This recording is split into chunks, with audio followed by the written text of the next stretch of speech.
Charges have been filed against a man accused of sexually assaulting a state lawmaker while posing as her rideshare driver. State Rep Jenny Wilford says rideshare companies share part of the blame for failing to protect her. In fact, she is behind a recently passed bill that would require them to take additional safety precautions and better vet their drivers. I'm very glad you're with us tonight on this Tuesday night. I'm Shannon Ogden. The governor has concerns about the bill, though, and some believe he may veto it. Both Lyft and Uber say if he doesn't veto it, they might pull out of Colorado. Denver 7's Colette Bordelon following up with supporters of the bill, urging Polis to sign it.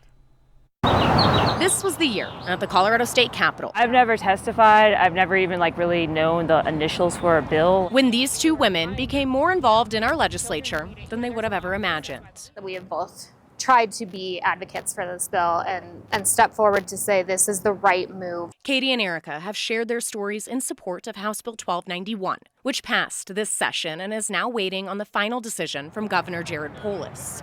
The bill requires regular background checks for rideshare drivers, the ability to opt into audio and video recording inside cars during trips, and bans drivers from offering food or drinks to their passengers. This is not anti-business. This is not anti-Uber or anti-Lyft. This is just about more safety. This bill is deeply important to both of them. We were both kidnapped by the same guy who was impersonating a Lyft driver. They're part of the group of a dozen Denver women wrapped up in the case of a man who was sentenced to 290 years in prison this year after posing as their rideshare driver and being convicted on 30 counts related to kidnapping, assault, and attempted assault. Asking for accountability from these major platforms is what they're pushing back against. In April, Uber announced they would have no choice but to leave Colorado if the bill becomes law. I don't think they will. I think they're just bluffing. Regardless, you two are willing to roll the dice. We are, but we've also been impacted in the worst ways, so. Yeah. A statement from the governor's office says while he's committed to making Colorado safer for everyone,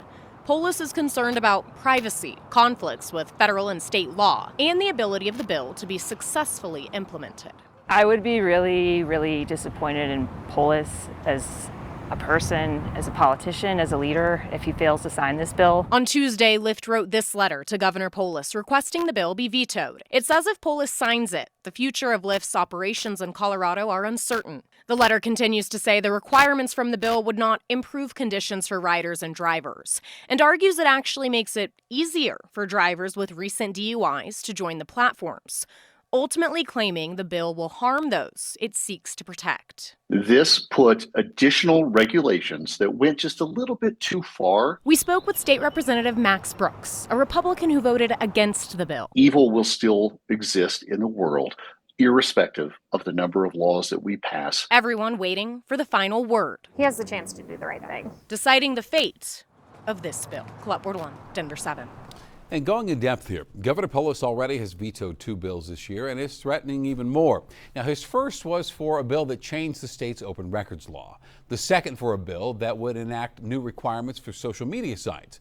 State lawmakers failed in their effort to override that one. So the governor says he is considering vetoing a bill that also limits how landlords can use algorithms to set rent prices, and another one that would make it easier to form a union.